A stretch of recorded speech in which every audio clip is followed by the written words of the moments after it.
Good morning, everybody. Matt Modi here to give you my favorite MLB home run predictions for today. We are talking Sunday, June 22nd. The Dong Report is back in your life. I'm once again spraying the board with a bunch of different home run picks for you guys to lock in. Gonna end up having 11 today, so one more than I've had the past couple days. And really all I did was I found the three juiciest games in terms of weather and pitching matchup, targeted a bunch of guys in those games, and then there is another guy that's not in one of those three games that I really like as well. We're going to talk about all that stuff, but before we do, let's talk about yesterday, which was awesome. We desperately needed a day like yesterday. We got 6 of our guys to hit a home run, and one of them didn't play. That would be Brenton Doyle. So really, it was 6 out of 9, which is a very nice number. But 6 guys to hit a home run. We profited 1.66 units yesterday.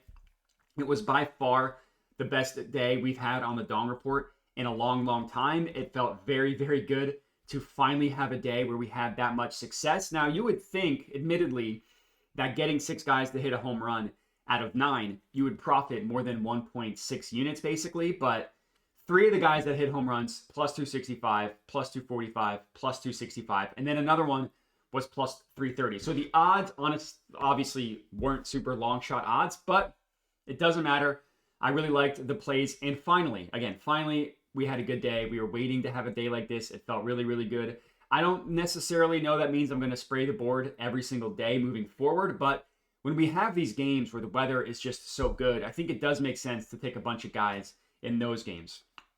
On the entire season, we are down 5 units. We are down a little bit over that. We're down about 6% ROI as well. Obviously, we had some ways to make up for what's happened basically since April. But, you know, with the weather changing, with some of these incredible games from a weather perspective, it was really nice to have a day like yesterday. So hopefully we can continue that. And we should be able to. There are a couple really good games from a weather perspective today. Now, this is one where I didn't have anything. Rangers Pirates plus 94%. Did not seem quite to be in agreement with Ballpark Pal, which had the weather as a plus 9%. Now it's a pitcher's park, right? From a stadium perspective, minus 11% for home runs, but they only had the weather at plus 9, which is still good, but obviously not as good as Weather Edge is making it seem. But where there is agreement is this Cubs game. I mean, it's windy, temperatures in the 90s, the wind is blowing towards the outfield. It's just as good of a weather situation as you could possibly expect. And there is agreement. I mean, from a weather perspective, plus 50% according to Ballpark Pal. So maybe not the 125%, which literally broke the model yesterday. It was such good hitting weather. It broke the model. But that one's really good. The Cubs, Mariners, and then the Rockies, Diamondbacks. You know, Coors is already good. Today is even better from a Coors perspective, because the thing I like about Weather Edge is they don't look at the stadium at all. They don't care about the stadium. They just care, like, what's an average game at this ballpark, and then how does the weather impact that? And it's plus 45% according to Weather Edge, and plus 13% according to Ballpark Pal, but plus 31% overall, because they're obviously taking into account everything. So should be a really good game from a really good day from a weather perspective. And we'll go ahead and get right into it. The first guy that I have is not anybody in any of those games. We're going to talk about those games later. But it's Riley Green. I am taking him to hit a home run. He is best offered at plus 360 odds at FanDuel. FanDuel has the best odds on every single guy except for one today. So go ahead, log in, get used to your FanDuel account. But I really like taking Riley Green to hit a home run. You know, he did not have a good day at the plate yesterday. He had 0 hard hits yesterday. But that's okay. The day before that, 2 barrels, 3 hard hits. The day before that, 0. So it's like, you know, he's mostly been good. You know, you look at basically since June 8th, which is what, almost 2 weeks here. I mean, actually, exactly 2 weeks here. Since June 8th, as soon as this decides to load, it'll tell you. We'll get into that. The other reason why I like him is Zach Littell is pitching on the mound for the Rays. Absolute dong machine. I mean, on the season, he's given up a home run every 13 at-bats to left-handed hitters. That is disgusting. That is incredibly bad. And it hasn't gotten any better recently. You look at the last 5 weeks. So basically, his last 5 starts, every 11 at-bats, he's allowed a home run to a lefty. And Riley Green, I mean, he is striking out a lot, admittedly. So his percentage numbers are going to be high. But he's been hitting the ball well. 5 home runs against righties in the last month. About 15.5% barrel rate, 47% hard hit rate, and that fly ball rate. So when he is making contact, he's hitting it hard, and he's putting the ball in the air. And this game today is not as good as a typical game at Steinbrenner Field, but they do have that very, very short right field porch. So for a lefty pull hitter, lefty that can put the ball in the air like Riley Green has been able to do, that's kind of what you're looking for. And then, yeah, since June 8th, 8 barrels, 23% barrel rate, 47% hard hit rate. Again, he's striking out a lot, so the percentage numbers are going to be a little bit inflated, but that's still very good. So that's what we're looking at here with Riley Green. You know, if you really wanted to spray the board, you could go Colt Keith, who also has pretty good numbers over the last month with a lot fewer strikeouts. And then you could also go Barry, a.k.a. Kerry Carpenter, who had a couple hard hits yesterday. But I like Green the best. And this wasn't quite a game where I wanted to just spray the board with a bunch of guys like I am in the next couple games. But I do like him a lot. I mean, he is an official play. 0.1 units on all these guys, I should say. But that's play number 1. Play number 2 through 6. I'm taking 4 guys on the Rockies. 4 guys in this Rockies Diamondbacks game. I'm going with Brenton Doyle. Now, we've gone with him a couple days in a row. He didn't hit a home run. He hasn't come through with a home run, but he didn't play yesterday. And before that, he'd been on fire. So Brenton Doyle, I'm going with Ryan McMahon. I'm going with Ketel Marte. And then the last one, I'm going back to Hunter Goodman. He hasn't come through for us, but he didn't have a great day yesterday, but he's generally been really good over the last couple weeks or so. So it's 3 guys on the Rockies and then Ketel Marte on the Diamondbacks. Now, the reason why I'm going with a bunch of Rockies, Brandon Pfaadt is pitching for the Diamondbacks. That guy is an absolute dong machine. So you're going to want to target a lot of guys on the Rockies, which is why I have 3 of them. On the year, home run per 9, 1.79. That is disgusting. That is a terrible number. Barrel rate, 13.4%. Very, very bad. Hard hit rate, 51%. Very, very bad. You look at like his Sierra, which measures the quality of his batted balls, 4.26 is below average. It's not quite as bad as his home run numbers are, but that still is a below average number. Anything that is worse than 4 is a high number. And then you look at these guys on the Rockies. You know, they admittedly did not have a great day at the plate yesterday. You look at the Rockies, look at the box score. Only 4 or 5 hard hits between the 3 of them, or on the entire roster. Goodman didn't do much, and then Brenton Doyle didn't play. But you look at them over the last week, you look at the barrels, McMahon's got 4, Hunter Goodman's got 4. Brenton Doyle only has 2, but he is second, tied for first, I should say, in terms of hard hits. That's over the last 7 days. You look at the last 14 days, you look at barrels, Hunter Goodman leads the team with 7. Ryan McMahon has got 6, Doyle with 4. So generally, the guys are hitting the ball really well, and you look at hard hits, Doyle number 1, Goodman number 2, McMahon number 3, tied with Tyler Freeman. So you can kind of see why I decided to go with the 3 guys that I did. I will say both Goodman and McMahon, and I should give you the odds as well, were really good from a line shopping perspective. Like if you compare them, like from an EV perspective, Goodman was positive EV, and Ryan McMahon was positive EV. You see FanDuel has him at 390. He's in the 200s everywhere else. And then Goodman was at plus 300. Everywhere else is in the mid 200s, 250s, the highest. So, and then Doyle, just getting him at plus 540 is really good. And then Ketel Marte, he's the only guy that's not best offered on FanDuel. He's plus 410. Actually, even better, this actually moved.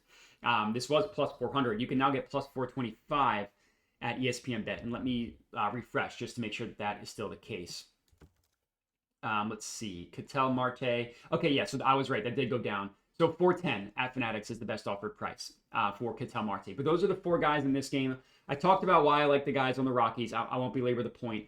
And the reason I'm going with Ketel Marte is honestly just chasing what he did at the plate yesterday. He had a double that traveled 422 feet, was a home run in 25 of 30 ballparks. Now, somebody in the comments, a very smart person in the comments, this is not me ragging on them, has correctly pointed out, that the wide outfields make Coors Field not as good of a home run venue as you would expect.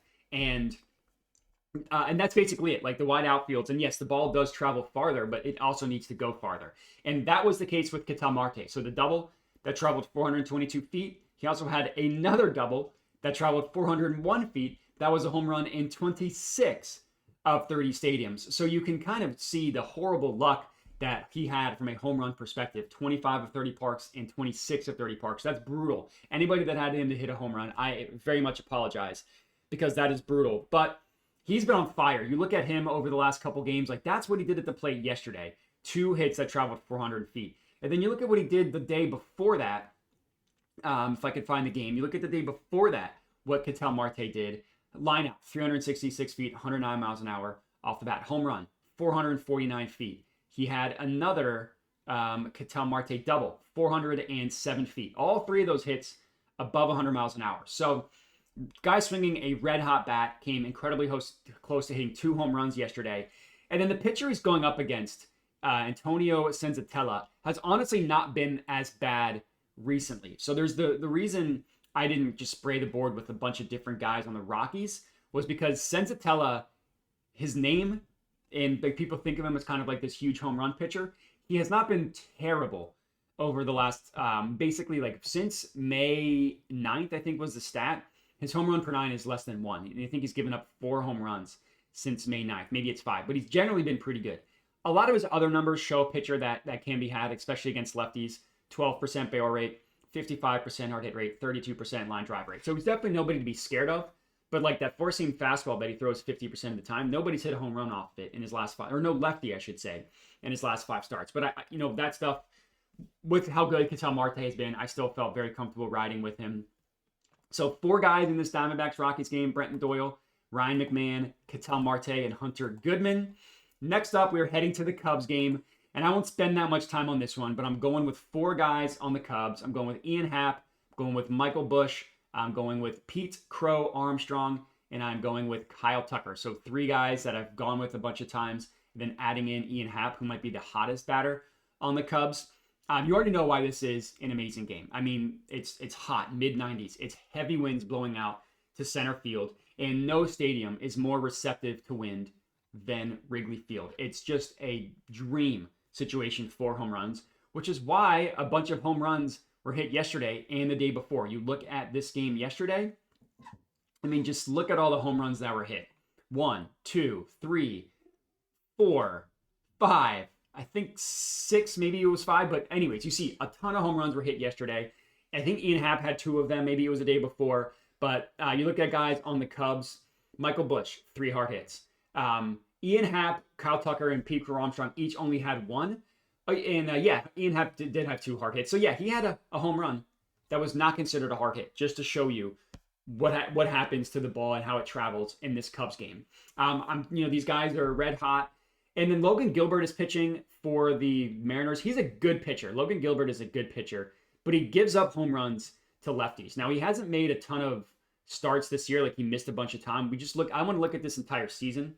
Home run every 19 at-bats to lefties does not show a good pitcher. And then you look at him, his barrel rate is 6.8% is not terrible. Looking at his last couple starts, he got hit up a little bit last start. But you look at his splits, 3 home runs allowed to lefties in fewer at-bats. So his home run per 9 against left-handed hitters up to 1.88. And it was the same thing last year. He was worse, home run per 9 of 1.20 against lefties. So you want to target a bunch of lefties against Logan Gilbert. And these guys on the Cubs, we're just looking for guys that are hitting the ball hard and putting it in the air, which is why I didn't want to go with Suzuki, Suzuki is really good, but his hard hits aren't really turning into home runs. Like, he hasn't really been able to put the ball in the air, not quite like these, like Pete Crow Armstrong and Michael Busch and Kyle Tucker. Their fly ball rate, Tucker, 61%. Ian Happ, 60%. Pete Crow Armstrong, 50%. Suzuki's at 50% is decent, but he hasn't been able to the last couple games. And then Busch is only at 38%, but he hits sliders the best, which is the home run pitch for Logan Gilbert. So that's kind of how I settled on those 4 guys. But they've been, I don't really need to say much more about it. It's an incredible home run venue. 4 guys that are hitting the ball hard. We sprayed the board with Cubs the last couple games. It's generally worked out. Let's hope that continues. And then our last 2 plays are guys in the Mets: Pete Alonso and Francisco Lindor. Now, this is a game where there's a little bit of disagreement about how good of a game it is. Ballpark Pal actually has it as the best game of the day. from a stadium and weather perspective, from weather plus 35%, but weather edge still has it as a good game, but 7% in terms of weather, in terms of edge from a weather perspective. So not quite as good as Ballpark Pal, but you kind of take a step back. Temps are 93 degrees and the wind's blowing. Slight winds are slightly blowing out. So the ball's going to carry. And the reason why I went with two guys on the Mets, I didn't go with anybody on the Phillies. The Mets have a very good pitcher on the mound, David Peterson, who's also a sinker thrower, a ground ball contact type pitcher. So I didn't, anybody that you took on the Phillies would have basically had to hit off the bullpen. And then you look at Jesus Luzardo. He'd been awesome to start the year. Really, really good. Has really, really struggled recently. We're looking at his last 4 starts, which is really when this started. Now you can see he hasn't allowed a single home run to a lefty. So Juan Soto was amazing yesterday. Don't want to go with him. Brandon Nimmo was amazing yesterday. Don't want to go with him. You look against righties. Now home run every 36 at-bats is not anybody that's, that you want to target. But let's look at his last 4 starts when he's really struggled. 5 home runs allowed, home run every 18 at-bats. And the numbers are mostly red across the board, with the biggest issue being his four-seam fastball. And two guys that hit lefties hard are Pete Alonso and Francisco Lindor. Alonso, you want to look at lefties, 17% barrel rate, 47% hard hit rate against lefties. And Lindor hasn't been amazing against lefties this year, but 52% hard hit rate, 33% fly ball rate is not terrible. And they both hit four-seamers pretty well. Alonso, 20% barrel rate, Lindor, 10%. And Lindor hit a home run yesterday. He had a couple hard hits the day before that. And then Alonso had a home run 2 games ago. Didn't do much yesterday, but I'm okay with that because, like I said, he hit a home run 2 days ago, and he's generally been really good. Alonso's generally been really good, and he still managed to get a hard hit across the board yesterday. So those are the two guys that I'm going with, Pete Alonso and Francisco Lindor. Jesus Luzardo has once been a good pitcher, or I should say this year had been really good. But, I mean, his last 3 starts, 4 earned runs, 8 earned runs, 12 earned runs, 2 home runs, 1 home run, 1 home run. You look at every other start leading up to that, he'd given up a total of 3 home runs, total. And now he's given up 4 in his last 4 starts. So don't be scared off of the pitching matchup. But that's all we got. So a bunch of guys to lock in. We'll do a quick recap, and then we'll get on out of here. It's Riley Green to hit a home run, Hunter Goodman to hit a home run, Ryan McMahon, Brenton Doyle, Ketel Marte, Ian Happ, Michael Busch, Kyle Tucker, PCA, Pete Crow Armstrong, Pete Alonso, and Francisco Lindor. This is all first sent out to my Tails account for those that are interested in tailing that. But that's all we got. I appreciate everybody for watching. Make sure to like the video, comment, subscribe, all that good stuff. Make sure to bet responsibly. Let's hope to have another good day today, and have a good one.